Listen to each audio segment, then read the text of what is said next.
여러분, 최근에 아이들이 가장 무서워하는 것이 있다면 무엇이겠습니까? 그러니까 월드비전에서 아이들을 대상으로 각 나라마다 정말 아이들이 무서워하는 것이 무엇일까? 그런데 나라마다 조금씩 무서워하는 어떤 대상이 달랐다는 거예요. 이 캐나다의 아이들은 가장 무서워하는 것이 어둠, 그리고 곤충 가운데 거미입니다. 또 뉴질랜드의 아이들은 상어와 그리고 높은 곳을 좀 무서워한다는 거예요. 떨어지면 잡혀 먹으면 어떻게 될까? 그리고 이 중동에 있는 시리아는 이 아이들은 늘 비행기의 폭격과 폭탄이 정말로 두렵다는 거예요. 그리고 아일랜드의 아동들은 이 전쟁, 그리고 거기에는 아직도 유괴, 아이들을 이렇게 몰래 데려가는 그런 어떤 일들이 좀 아이들한테는 좀 두려움으로 다가옵니다. 그런데 다른 나라들의 어떤 어린이들은 무엇을 무서워할 때 보통 현실적인 것들을 얘기했는데, 이 한국에 있는 아이들은 가장 무서운 것이 바로 귀신과 괴물이라는 거예요. 그러니까 보이지 않는 어떤 존재, 상당히 아이들이 영적인 존재인 것 같기도 하고, 이런 어떤 대답을 하는 것 같아요. 그래서 여러분, 이 아이들마다 또 시대 안에 환경마다 조금씩 무서워하는 것이 다른데, 시대마다도 아이들이 무서워했던 어떤 대상들이 달랐다는 거예요. 지금으로부터 한 30년 전에, 그래서 미국에서 한번 아이들을 대상으로 이제 가장 무서워하는 것이 뭘까? 30년 전에는 가장 무서워하는 5위가 시끄러운 소리였다는 거예요. 4위가 낯선 사람, 3위는 높은 곳, 2위는 어두운 방에 있는 거, 그리고 1위가 바로 동물입니다. 동물. 그런데 지금 21세기를 살아가는 이때에는 조금 그 모습이 달라졌어요. 5번째가 귀신과 괴물, 4위가 환경오염, 3위가 암에 걸리는 거, 2위가 핵전쟁, 그리고 1위가 부모님의 이혼이라는 거예요. 아마 이번 조사를 통해서 우리가 느낄 수 있는 것은 무엇이겠습니까? 여러 환경과 시대마다 늘 어떤 이런 두려움의 어떤 그런 모습들이 다른 것도 있지만, 그 안에서도 여전히 변하지 않는 아주 중요한 한 가지가 있다는 거예요. 그러니까 인간의 실존은 여전히 두려움의 실존이라는 거예요. 여러분, 인간은 도대체 어떤 존재일까? 아닌 것 같아도 사실 인간의 어떤 모습을 보게 되면 너무나 두려워하는 존재라는 겁니다. 사람은 어렸을 때부터 무언가를 두려워하기 시작하고 어른이 되어서도 무언가에 늘 두려워하며 평생 두려움과 불안함 속에서 살고 있는 것, 이것이 바로 인생이라는 거예요. 그래서 이런 어떤 두려움의 심리를 이용해서 발달하는 가장 현대적인 산업 가운데 하나가 도대체 무엇이겠습니까? 아마 여러분들이 지금도 하고 있는 것 중에 하나예요. 바로 이 보험이라는 거예요. 이 보험은 사람들의 어떤 두려움의 심리를 가지고 만들었던 어떤 그런 산업입니다. 그래서 여러분들 의료보험을 드는 이유가 무엇이겠습니까? 언제 내가 건강했던 모습을 언제 내가 잃어버리지 않을까, 다치지 않을까, 아파서 이제는 돌이키지 못하는 건 아닐까, 그러면서 우리가 의료보험을 든다는 거예요. 화재보험을 왜 가입합니까? 언제 내가 있는 그 자리가 불이 나서 몽땅 모든 것을 잃어버릴까 염려하고 두려우기 때문에 이 보험을 든다는 거예요. 산재보험도 마찬가지예요. 일을 하다가 공장에서 뜻밖의 큰 어떤 일이 일어나서 더 이상 감당할 수 없는 그런 어떤 두려움이 있으면 어떻게 될까? 그래서 여러분, 이런 어떤 모습 속에서 우리 인생을 걸어가다 보면 인생은 결코 피할 수 없는 아주 반갑지 않은 어떤 두려움이라는 어떤 손님을 만날 수밖에 없다라는 거예요. 오늘 우리가 읽었던 이 시편 23편은 왜 다윗이 하나님과 인간의 관계를 목자와 양으로 비유했을까? 분명히 거기에는 양의 모습을 통해서 양 속에 나타나는 인간과 너무 비슷한 어떤 모습들이 너무나 많이 있기 때문이에요. 여러분, 우리가 이 양을 어떻게 생각할까? 이 동물 가운데에 많은 분들이 가장 두려워하는 동물 가운데 하나가 바로 양이라는 거예요. 양은 늘 불안하고 늘 염려하는 동물이 양입니다. 그래서 이 양이 왜 두려워할까? 그에게는 어떤 내적인 요인과 또 외적인 어떤 모습들이 있어요. 외적으로 보게 되면 이 양은 겁이 제일 많다는 거예요. 그래서 외부에서 맹수나 아니면 심지어는 작은 어떤 그 존재가 찾아와도 무척 놀라고 도망친다는 거예요. 그러니까 숲속에서 이를테면 그 한 마리의 어떤 토끼가 갑자기 뛰쳐나와도 저들은 우르르 갑자기 도망치는 것이 보통이라는 거예요. 보통 많은 동물들이 도대체 어떤 것인가를 먼저 확인하고 그리고 나서 대처할까 도망갈까 이런 어떤 반응이 있는데 양은 그런 어떤 것도 생각하지 않고 맹목적으로 그렇게 두려움 속에서 달아나기 시작한다는 겁니다. 더욱이 양이 두려워하는 외적인 요인 가운데 하나가 바로 해충들이에요. 그러니까 여름이 되면 양들에게 늘 찾아오는 어떤 여러 가지 해충, 코파리, 말파리, 진드기 이런 어떤 해충들이 어느 날부터 이 양들의 코 속에까지 들어가기 시작하면 그때부터는 이 양이 견딜 수 없는 어떤 고통의 삶이 시작된다는 거예요. 그래서 발을 쾅쾅 구르거나 머리를 흔들기도 하고 몸을 재빨리 흔들면서 더 이상 그 자리에서 벗어나기를 원하는데 여전히 그것이 해결되지가 않는다는 거예요. 늘 이 양들의 마음속에는 불안함, 긴장감, 또 어떻게 내가 이것을 헤쳐나갈 수 있는 어떤 염려들이 상당히 다른 어떤 동물보다 많다는 거예요. 그리고 내적인 두려움도 또 있어요. 이 전문가들은 양은 원래 자신을 보호하기에는 매우 불리한 여건으로 이렇게 만들어졌다는 거예요. 그래서 양의 성격은 우리가 보통 보면 순하다 이렇게 생각하지만 절대로 아니라 반대라는 거예요. 오히려 양들은 성격이 담대하지 못해서 늘 긴장, 대항심, 잔인한 어떤 이 경쟁이 그 안에서 자꾸만 양들끼리 펼쳐지고 있다는 거예요. 그러니까 모든 동물의 사회에는 어떤 위계 질서가 있지 않습니까? 그렇죠? 우리 닭들의 사회에서는 부리를 쪼는 체계 이렇게 얘기하고 또 소들의 사회에서는 뿔로 받는 체제, 그런데 양들의 사회에서는 머리로 받는 체제라고 얘기해요. 그래서 화가 날 때, 불안할 때, 염려가 될 때 그들은 자신의 어떤 머리를 가지고 상대방의 양들, 동료들을 막 들이받고 치고 긴장하고 또 그 안에선 대항하는 자기 주장을 점점 내세우는 어떤 일들이 양들의 어떤 그들 모습 속에 나타나고 있다는 거예요. 그래서 양들은 더 이상 쉼을 얻지 못하고 평안함을 더 이상 얻지 못한다는 거예요. 그런데 여러분 이런 어떤 양들의 모습을 우리가 볼 때마다 가끔씩 우리 인간의 어떤 모습들이 점점 비춰지지 않습니까? 그렇죠? 양들처럼 늘 우리는 어때요? 늘 두려움 속에서 서로 경쟁하면서 우리 동료까지도 그렇죠? 늘 무한 경쟁 시대에서 내가 어떻게 살아가야 할지 늘 기쁨과 어떤 기대보다는 늘 마음속에 불안하고 내가 그 사람을 밟고 넘어서지 않으면 이제는 내가 한순간에 떨어지는 그런 어떤 일들, 마치 양들의 어떤 내적인 어떤 모습들이 인간의 어떤 일어나고 있는 어떤 모습과 너무나 비슷한 일들이 많다는 거예요. 불안해서, 걱정해서, 염려돼서 심지어는 자기 생명까지 끊는 어떤 일들이 우리가 살고 있는 이 시대에 계속적으로 나타나고 있다는 거예요.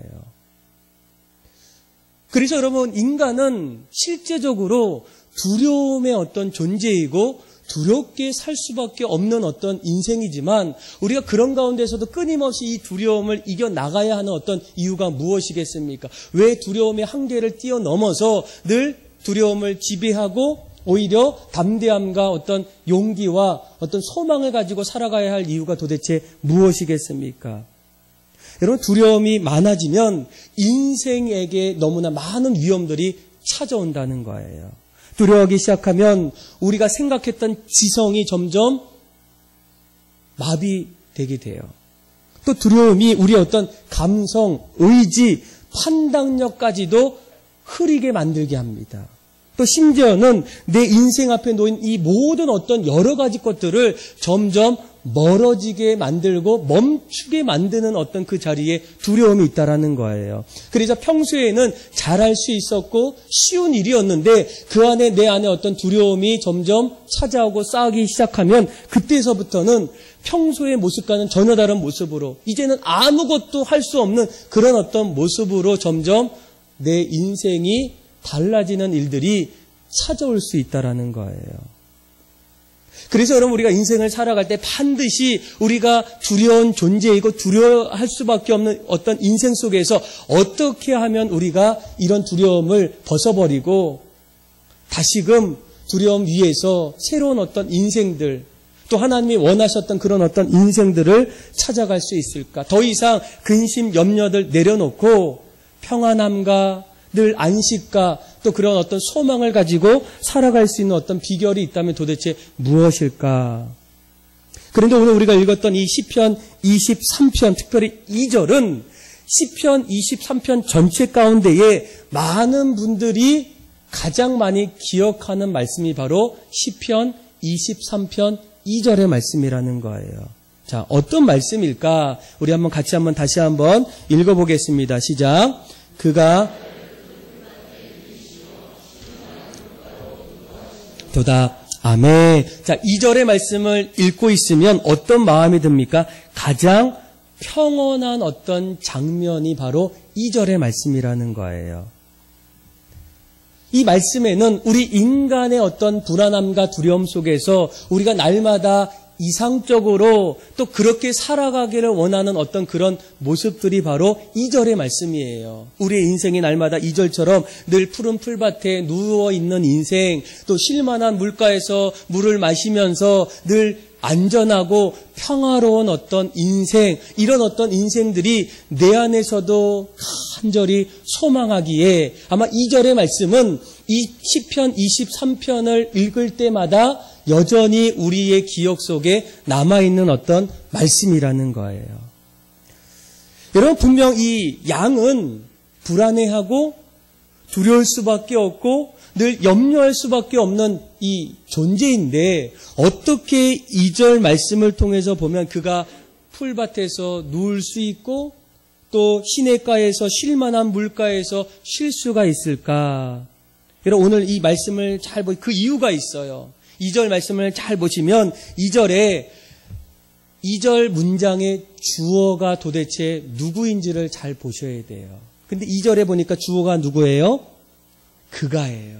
이 그분을 알려면 우리가 먼저 1절의 말씀을 먼저 읽어야 됩니다. 우리 한번 1절의 말씀을 같이 한번 읽어보겠습니다. 같이 한번 읽어볼까요? 시작. 여호와는 나의 목자이시니 내게 부족함이 없으리로다. 아멘. 자, 그러면 그가라는 이 주어는 누구를 말합니까? 여호와를 말하는 거예요. 그런데 우리가 이 문장을 조금 더 원어로 보게 되면 여기에서 보통 주어가 딱 한 번 나와요. 그분이 우리를 푸른 풀밭에 누이시며 쉴만한 물가로 인도하시고 내 영혼을 소생시키시고 자기 이름을 위하여 의의 길로 인도하시는도다. 이렇게 말하고 있지만 원어를 보게 되면 그 안에 나타나고 있는 주어, 그분이죠. 여호와 하나님. 그 하나님이 매 순간순간마다 기록되어 있어요. 어떻게 기록되어 있냐면 그가 나를 푸른 초작에 누이시며 그가 나를 쉴만한 물가로 인도하시는도다. 그가 내 영혼을 소생시키시고 그가 자기 이름을 위하여 의의 길로 인도하시는도다. 여러분, 우리가 이 말씀을 다시 한번 보게 되면 이 양들은 불안해할 수밖에 없고 염려하고 근심할 수밖에 없는 그런 어떤 두려움의 존재이지만 그들이 불안을 떨쳐버릴 수 있는 어떤 한 가지 어떤 비결이 뭐예요? 그분의 인도하심을 따라가게 되면 그분이 우리를 푸른 초장에 누이시고 그분이 나를 쉴만한 물가로 인도하시며 그분이 내 영혼을 소생시키시고 그분이 자기 의를 위하여, 그쵸? 이름을 위하여 의의 길로 인도하실 때 우리는 불안했던, 걱정했던, 염려했던 그런 어떤 두려움들이 이제는 사라질 수밖에 없다라는 거예요. 그래서 여러분 우리가 정말로 우리 인생에 우리 두려움을 뛰어넘을 수 있는 가장 한 가지 방법이 무엇이겠습니까? 목자 대신 그분, 우리를 푸른 초장 쉴만한 물가로 우리의 어떤 영혼을 소생시키시는 그 목자 대신 하나님을 만나야만 우리의 어떤 실존의 두려움은 점점 사라질 수 있다는 거예요. 여러분 이 부분이 우리의 신앙의 여러분 가장 중요한 부분이 아니겠습니까? 우리가 신앙생활의 가장 그 중심에는 누가 있어요? 하나님이 있어요. 푸른 초장 쉴만한 물가로 인도하시는 하나님, 내 영혼을 소생시켜 주시는 그 하나님이 내 안에 주인이 되어 주실 때 그때에 우리가 오늘 읽었던 다윗의 고백이 우리의 고백이 될 수 있다는 거예요. 어떤 분들은 여전히 잘 안 되는데요 이렇게 얘기해요.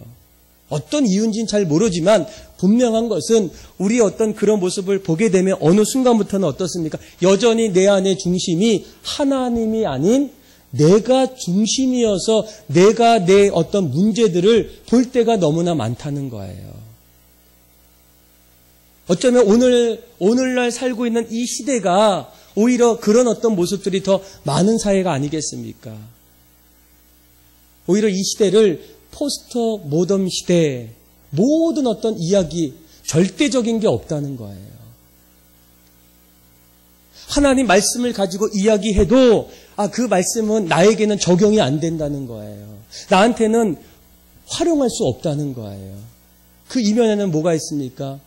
다른 사람에게는 그 말씀이 하나님의 말씀으로 다가올진정 저에게는 그 말씀은 no, 아니라는 거예요. 할 수 없다는 거예요.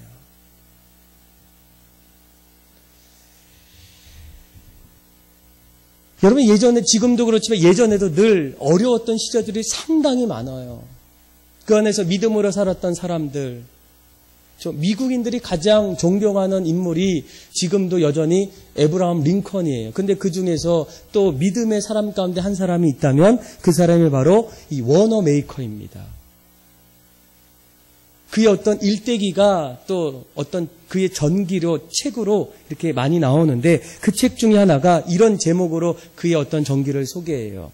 성경이 만든 사람 백화점 왕 워너메이커. 그러니까 이분이 그 당시 1990년대 초에 미국 경제는 상당히 어려웠어요. 그런데 이 백화점의 어떤 센세이션을 일으킴을 통해서 이 미국의 어떤 경제를 좀 요즘 말로 뭐 들었다 놨다 하는 그런 어떤 일들이 그 당시에 일어났어요. 그런데 그 책의 부제, 그 사람을 소개할 때 그 책의 부제는 이렇게 적어 있어요. 한번 잘 들어보세요. 하나님을 신뢰하는 사람은 결코 침몰하지 않는다. 그러니까 그의 어떤 인생의 삶의 자리에서 수많은 어떤 두려움과 경제와 어떤 여러 가지 험난한 그런 모습 속에서 그가 어떻게 그런 인생을 살았을까? 성경이 그를 만들었을 때 그의 어떤 그 삶의 자리에는 한 가지 변하지 않는 것. 하나님을 붙잡는 사람, 하나님을 신뢰하는 사람, 하나님이 내 삶의 중심이 되는 사람은 결코 침몰하지 않는다는 거예요. 두려워서 점점 무너지고 염려가 돼서 근심이 돼서 내 인생이 점점 깊은 나락으로 떨어지는 그때에도 하나님을 붙잡고 하나님이 내 삶의 중심이 되는 사람은 어떻게 한다고요? 결코 침몰하지 않고 무너지지 않는다는 거예요. 그래서 오늘 이런 맥락으로 오늘 말씀을 보게 되면 우리가 늘 양처럼 무서운 존재예요. 불안한 존재예요. 염려와 근심이 쌓이는 어떤 존재이지만 어떻습니까?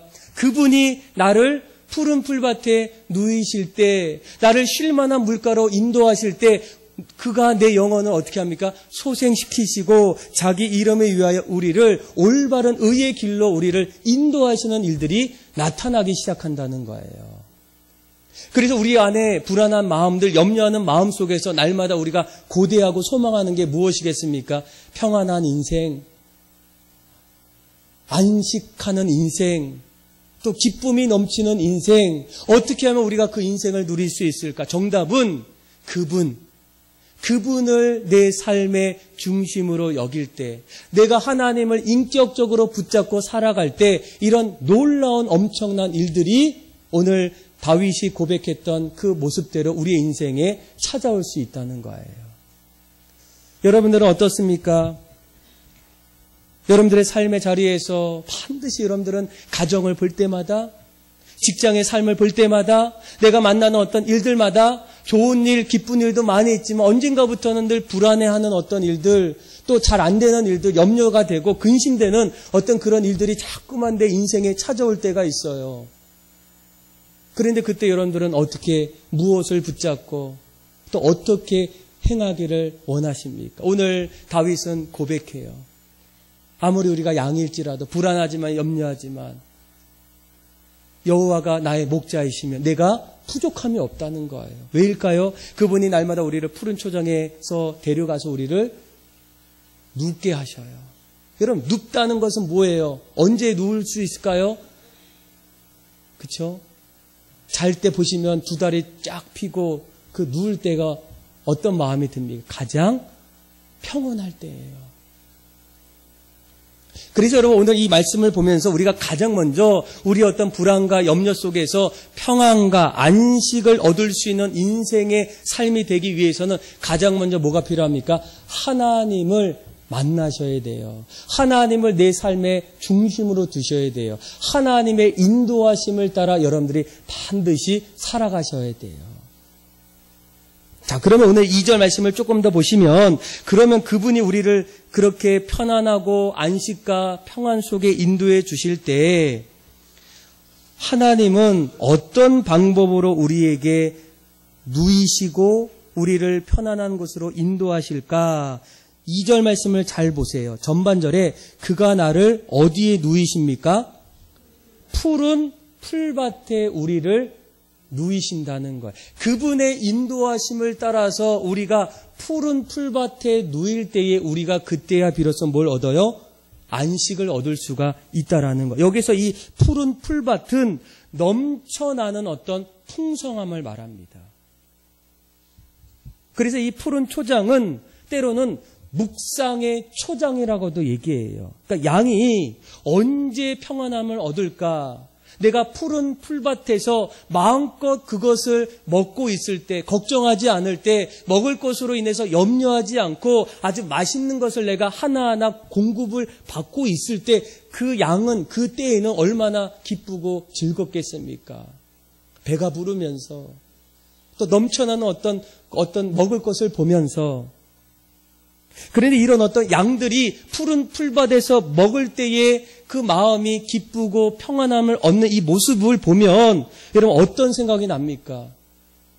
시편 119편에 주의 말씀의 맛이 내게 어찌 그리 단지요 내 입에 꿀보다 더 다나이다.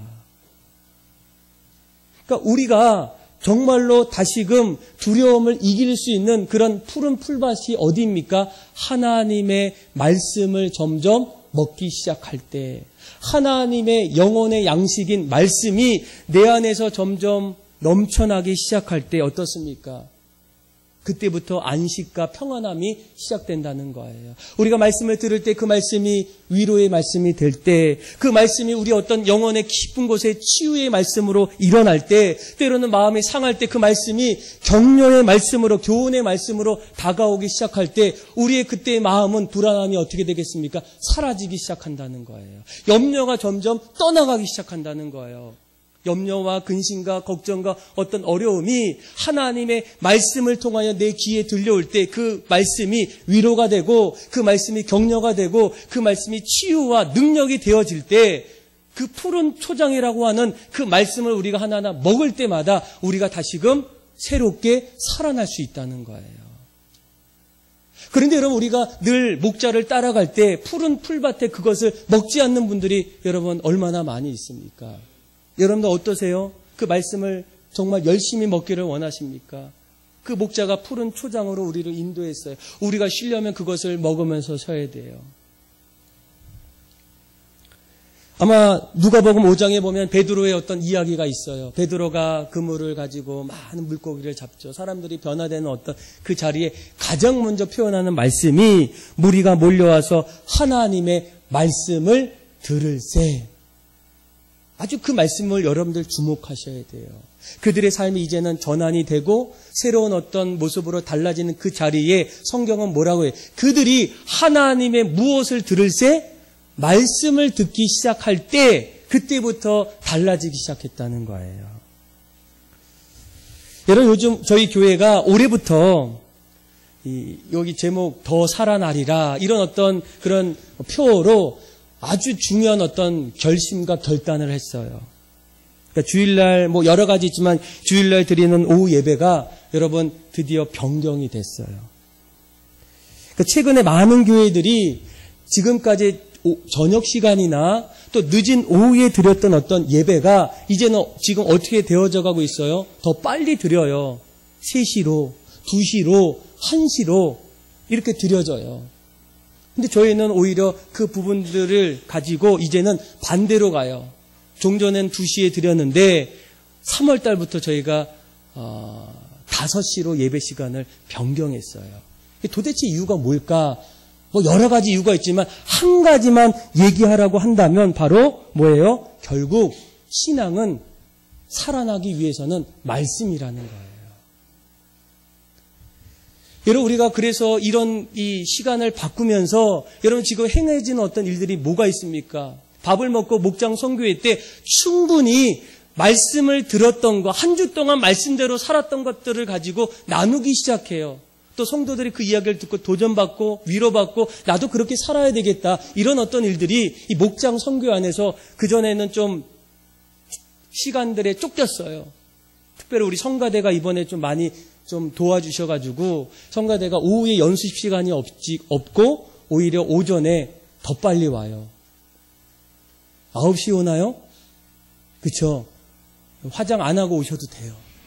네. 그쵸? 이렇게 빨리 와서 자신의 어떤 희생을 했어요.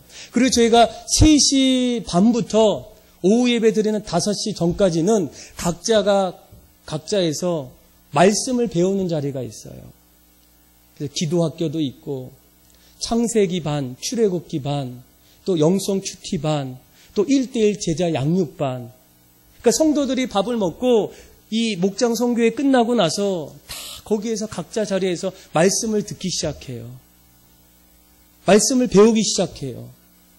그런데 놀라운 것은 곳곳에서 변화되고 있는 어떤 모습들, 다시 살아나고 있는 어떤 모습들이 자꾸만 저의 어떤 귀에 자꾸만 들려오는 거예요.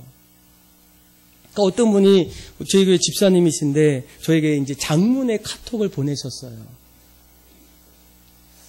그래서 제가 그걸 다 읽을 수는 없고 제가 그분이 이제 이런 얘기를 했는데 한번 들어보세요. 부족한 저에게 예수님 제자로 교육받을 수 있는 기회를 만들어주셔서 감사합니다.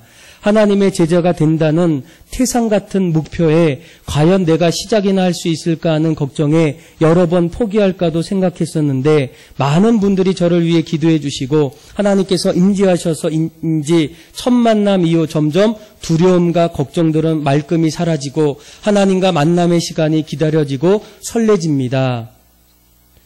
오히려 그 이후에 풍성함이 찾아왔습니다. 남의 눈을 의식하여 하나님을 알지도 못하면서 아는 척했던 지난 세월을 회개하며 연수와 모습만 신앙인이었던 과거를 탈피하여 진정 하나님의 자녀임을 인식하고 진실로 하나님을 바로 알아 구원을 확신할 수 있는 기회를 주셔서 감사합니다. 그리고 나서 이제 변화된 모습이 무엇보다도 전혀 취미가 달랐던 아내와 집에서 같이 영적으로 교감하며 대화하고 성경 공부를 하며 은혜 받은 행복한 시간을 경험하고 있습니다.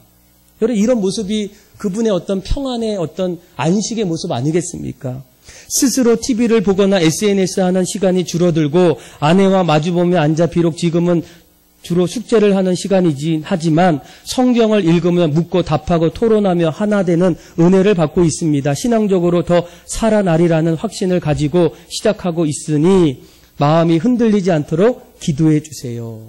이렇게 저에게 좀 카톡을 전했어요.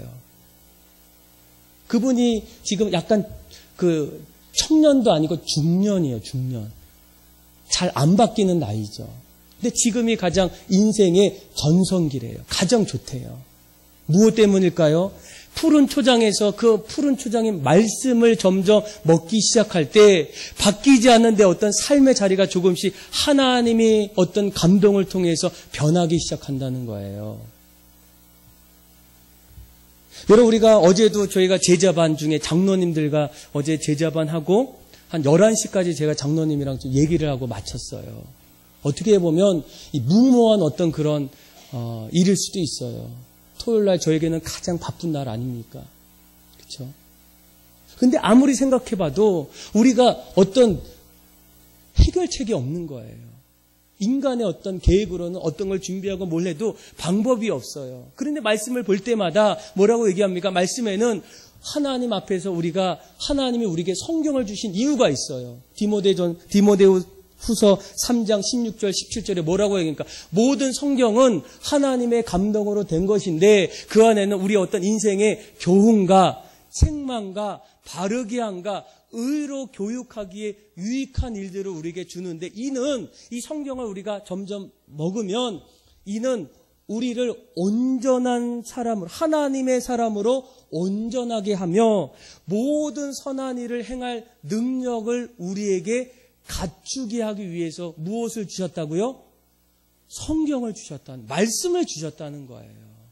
우리가 점점 신앙 안에서 자라나기 위해서 또 예수님의 제자가 되기 위해서 이 땅에서 빛과 소금의 역할을 감당하기 위해서 모든 일들을 할 수 있는 능력을 갖출 수 있는 것은 우리가 모여서 이런저런 얘기하고 또 바쁜 와중에 내 어떤 지식을 쌓는 그런 것이 아니라 오늘 성경에도 뭐라고 얘기합니까?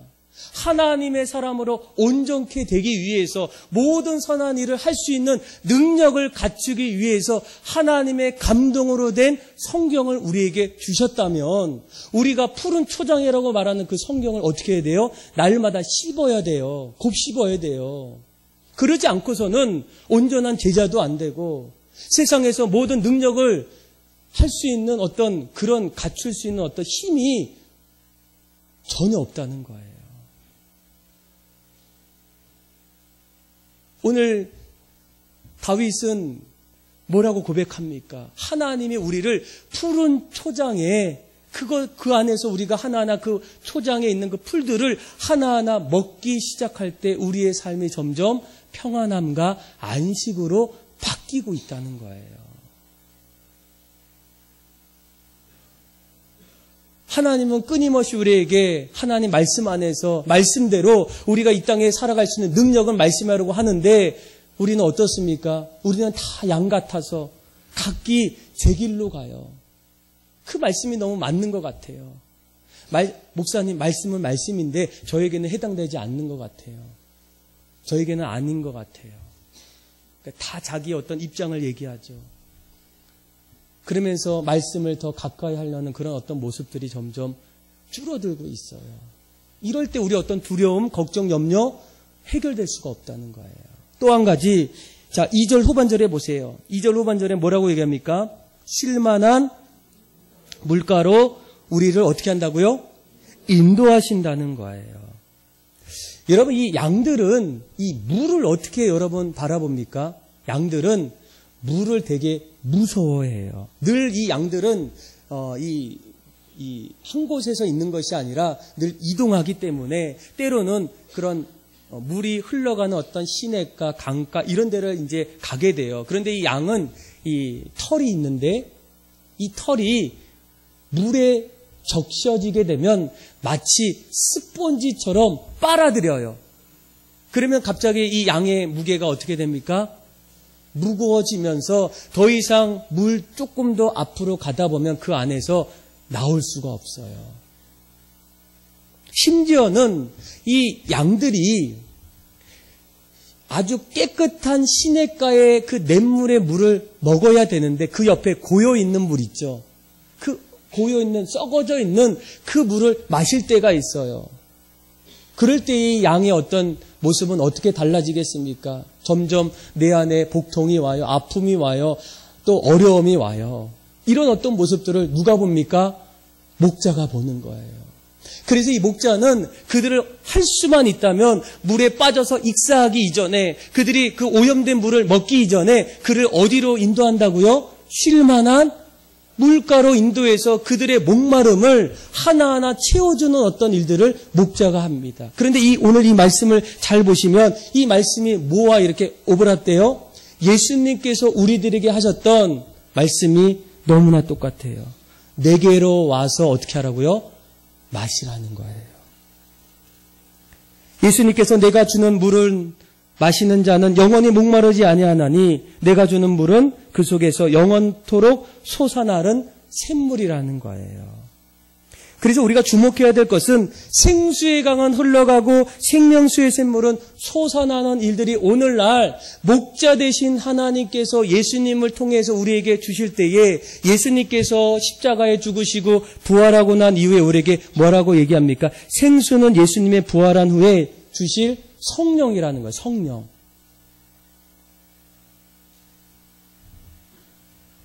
그래서 누구든지 목마르거든 내게서 와서 마시라. 나를 믿는 자는 성경의 이름과 같이 그 배에서 생수의 강이 흘러나오리라.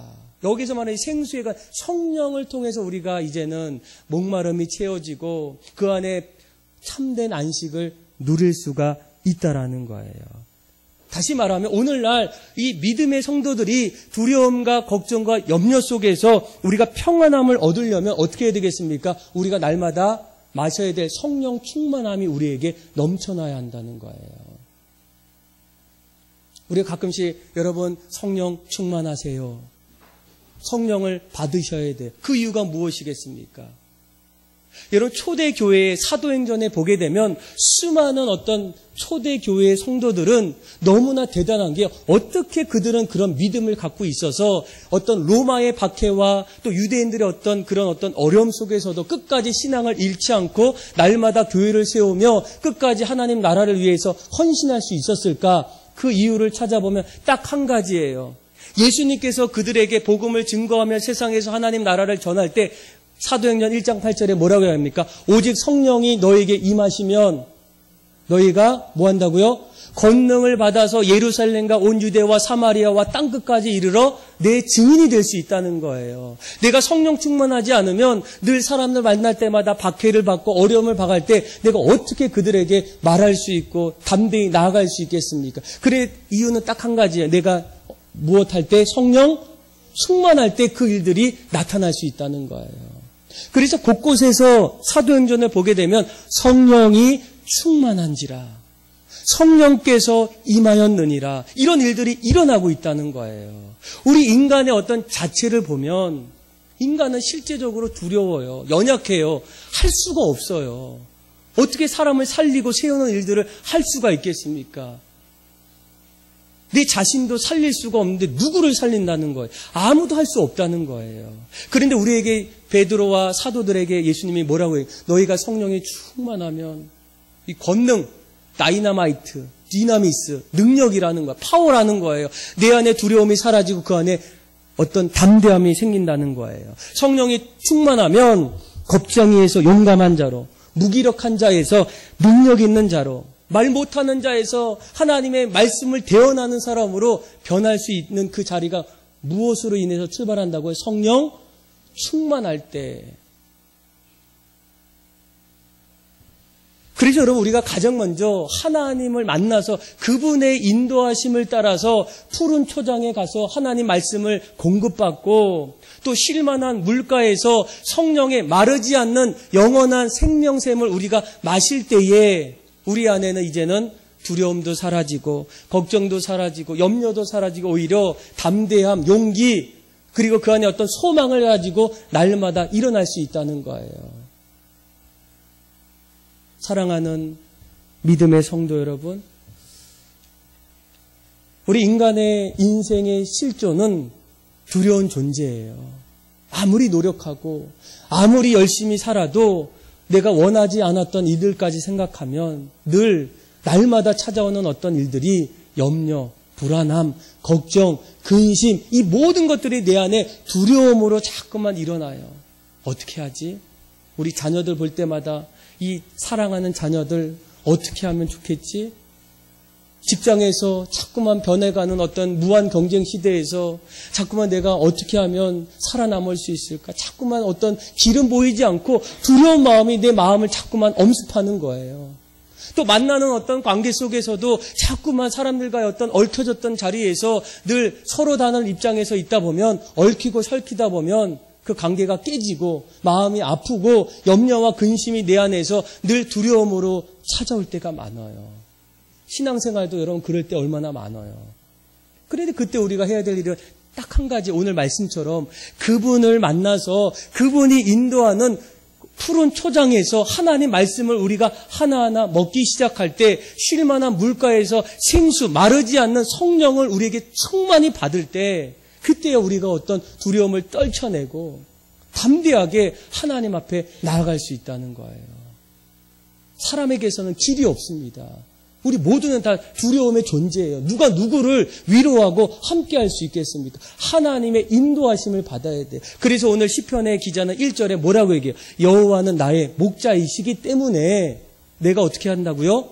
부족함이 없다는 거예요. 부족함이 있는데 나 혼자 그렇게 열심히 부단히 살면 부족하고 연약하고 쓸모가 없는데 하나님 내 삶의 중심에 두고 하나님이 인도하시는 푸른 초장에 가서 그 풀들을 먹을 때에 얼마나 내 마음이 평안함과 안식으로 바뀌겠어요.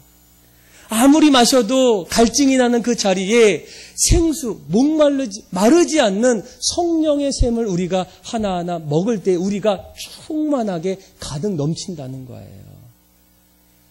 그래서 하나는 우리가 해야 될 게 뭐예요? 말씀을 여러분들이 잘 읽고 배우고 실천하고 말씀 안에 말씀을 의지하셔야 돼요. 둘째는 뭐예요? 하나님 앞에 성령을 간구하셔야 돼요. 하나님, 내 삶이 날마다 성령으로 충만하게 해주세요.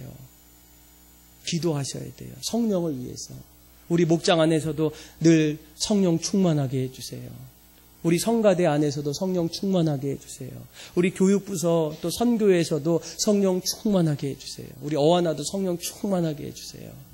그래야 여러분 이 모든 일들이 날마다 어떻습니까? 하나님의 인도하심을 따라서 부족함이 없는 염려하지 않는 인생, 오히려 평안과 안식의 인생으로 바뀌기 시작하는 거예요.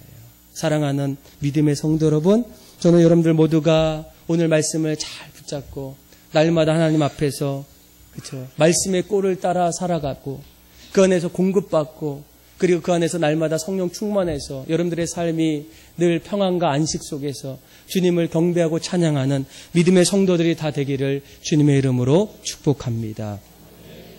우리 시간